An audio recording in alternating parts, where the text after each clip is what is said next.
In a land of sunshine where the palm trees sway, there's a special show to brighten up your day. From rockin' festivals to Broadway dreams, tune in with Bonnie G. It's a desert scene, the desert scene with Bonnie G. Meet the stars and feel the beat. From the Coachella Valley is the place to be, for all the culture, fun, and harmony. The desert scene, yeah, with Bonnie G. Mutual Broadcasting welcomes you to the Desert Scene, featuring conversations with the people who make culture, art, and entertainment happen in the Coachella Valley. From local theater to live music, art exhibits to cinema and beyond. Now, here is your host, Bonnie G. Welcome to the Desert Scene. So happy to have you with us today. And I'm really happy to have my buddy, Siobhan Velardé, who's been on before. She's a good friend and a wonderfully talented performer. She's all over town doing all kinds of stuff. Hey, Siobhan, how are you? Hi, Bonnie. I'm doing well. How are you, my friend? Good. So let's start with the Wine Lounge. You're there every Friday. Tell people a little bit about that gig. That gig. Oh, it's the only place that I have. Well, I guess it's my main residency. I'm there every Friday, and I'm there from 7 to 9 p.m. And if you haven't been to V Wine Lounge, it is V Wine Lounge and Martini Bar. So it is a wonderful, it's very mid-century. It's got a cool feel. You walk in, but it's so comfortable and relaxed, and everybody is fantastic. They've got great food too, and they specialize in these wonderful martinis and wines.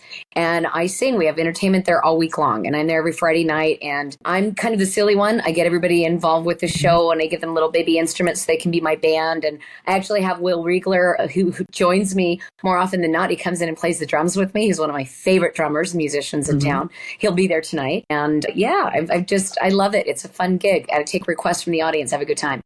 Tell people a little bit. You kind of lean a little bit towards the bluesy side of things. Tell people a little bit about the kind of material you do.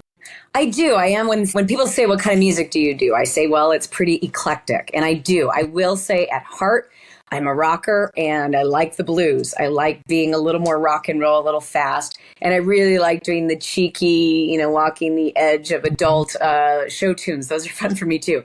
I am not an aficionado in show tunes at all. I'm sort of the novice with everybody here in town. They really seem to know them, but I know the cheeky ones. I know the ones that are going to get a laugh, or the ones that are you're going to go, oh, okay, yeah, those are the ones I know.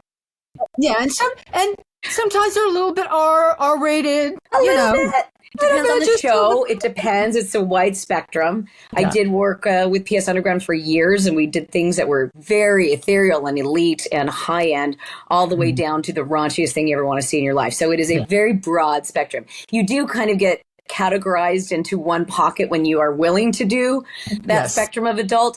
But I will say that I can pretty much hit every niche. And we're talking about this one woman show with a couple of people I'm not going to divulge yet, but I'm really looking forward to that too, which is a play, which I haven't done in a long time, and acting is my favorite. Excellent. So let's talk now about PSAir. So this is kind of a sort of new venue. You got a couple of shows, Turbulence. Tell us about the venue, first of all. Okay, well, the venue is really unique. First of all, there's Boucher, which is a sort of a wine lounge bistro. So they have it's a smaller menu, but, really great food. Dennis Costa does the food, and it's really delicious. So you have that area, and we are just starting to do shows in there, and we'll circle around back to that. But then you have to walk through there to get to this speakeasy that looks exactly like the inside of an airplane. And it is a lot of fun. And you have wonderful specialty martinis and drinks, and the ambiance is something that you don't find anywhere else. So it's really unique. And we do shows in there, and Turbulence is a show that I wrote. And it is on the edge of the adult with my great pals, two of my favorite people to work with, Robbie Wayne and Dion Kahn. And it's sort of what if you joined a flight and it was a brand new pilot and two passengers that were really kind of on the edge of risky in every way took over the flight? What would happen? And that's what Turbulence is. So it's going to be a wild, fun romp, lots of audience participation with music, and it's a full dinner show. Yeah. Excellent. So, yeah. And then also occasionally from time to time, you sing at Street Bar. I do. I'm there once a month. And I think we're going to be, I don't know if I'm going to be on Wednesdays or Thursdays. Like the next one is going to be coming up this month. It's on the 26th. So I'll be the 26th of this month. And then I think the following month, I'm not sure. I want to say I'm around the 10th or something like that. So it's once a month. And I've been with them, 24 years now. So it's been on and off. And I used to have a weekly and then, took a few breaks here and there. But Street Bar has been one of my main staples for 24 years. And they are just wonderful. It's like going home every time. Yeah. And all three of these gigs, if I'm not mistaken, you sing with tracks, correct? Tell people who aren't professional singers, who've never done it before, what sort of the differences are and the challenges are singing to tracks versus having live musicians. That's a very good question, which you're just the pro at this. It's a very good question because in the beginning, I think a lot of people, they kind of look down when you do sing on tracks, but I will tell you, it is a much harder thing to do.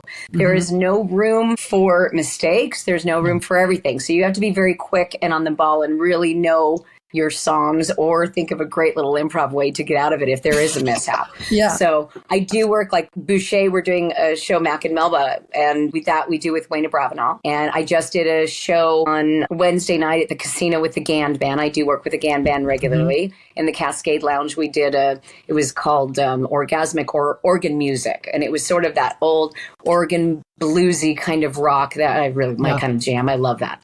Yeah. So I do both. I sing with a lot of live musicians and I also do tracks. And I feel like if you can do both, you got it. Yeah. So talk a little bit about when you first started, because I remember talking to you before. Yeah. Originally, you were thinking of being like a film director. That was sort of your goal. I early did. on? Yeah. I got into USC Film School just sort of on a whim. My father worked in the motion picture industry. He was a production designer. And he worked with Steven Spielberg on Who Framed Roger Rabbit and got me a letter of recommendation. And I got into USC Film School. Never met Steven, but I was one of those kids that was really lucky to get in. And life went a different way. I had kids very early and decided not to go. And that was sort of the thing. But that desire was always there. I love directing. I grew up wanting to be a director. Dad used to work on The White Shadow, and I don't know if Bruce Paltrow used to direct that. And I would stare at him, and he'd let me sit in his chair. And if Gwyneth was on the set, I'd make her sit in my dad's chair. But I was just completely, there would be the actors and everything, but I was captivated by the director, probably because they're the ones in charge. But I just loved it. It was just something I always want to do. I still have an interest in directing and would love to kind of go that way. I did it. Somebody else had started the club and then sort of left me the club in junior college, Victor Valley Players. And I was the director of that club for a few years. Loved it. We had a great time. We did a lot of great productions. And yeah, it's just there. I enjoy So when that. did the singing thing come into the picture? I had the club at the college and I knew I could sing and did a couple of musicals.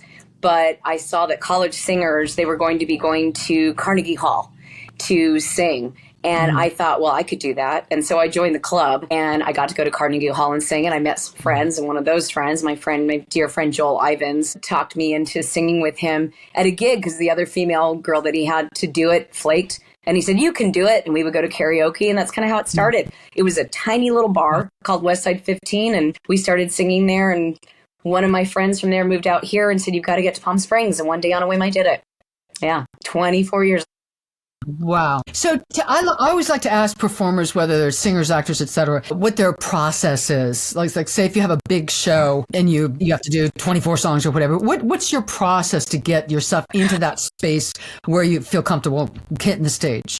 Oh, gosh, I'm the worst at that. I will be the first one to admit that I am terrible at that. I go into the bathroom and I yell, hey, a couple of times. My process is just trying to get that period of time.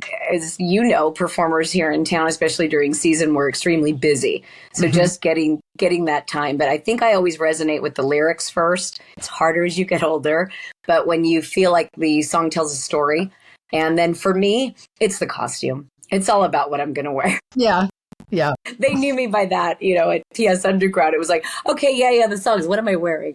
That's really what motivates me is what is the character, even if it is just a singing gig, what is my character at this point? The other night I was a rocker chick. So now have you ever in your career had an issue with stage fright or nerves? And what do you do if that happens?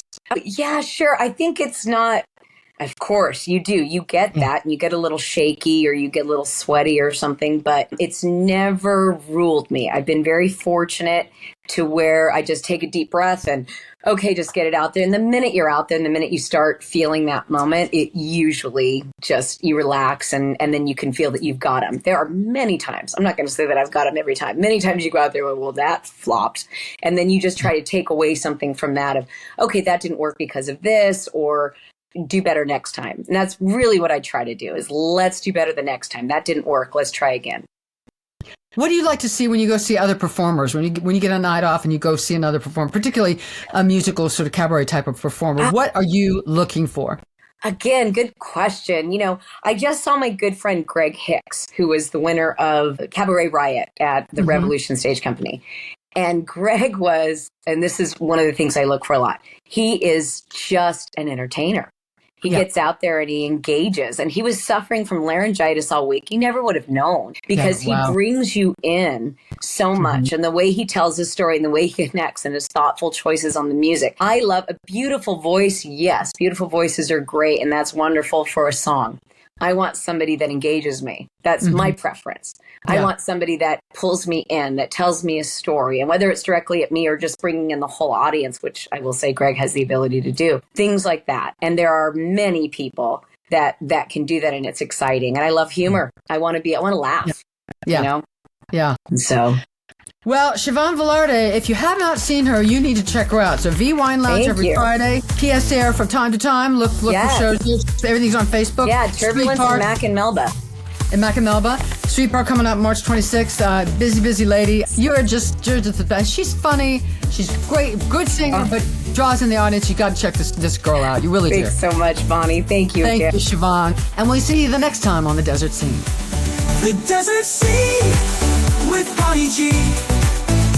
Meet the stars and feel the beat.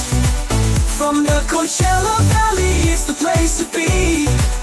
For all the culture, fun, and harmony. The Desert Scene, yeah, with Bonnie G. The Desert Scene's where you belong with Mutual Broadcasting's Bonnie G. Just sing along. Just sing along.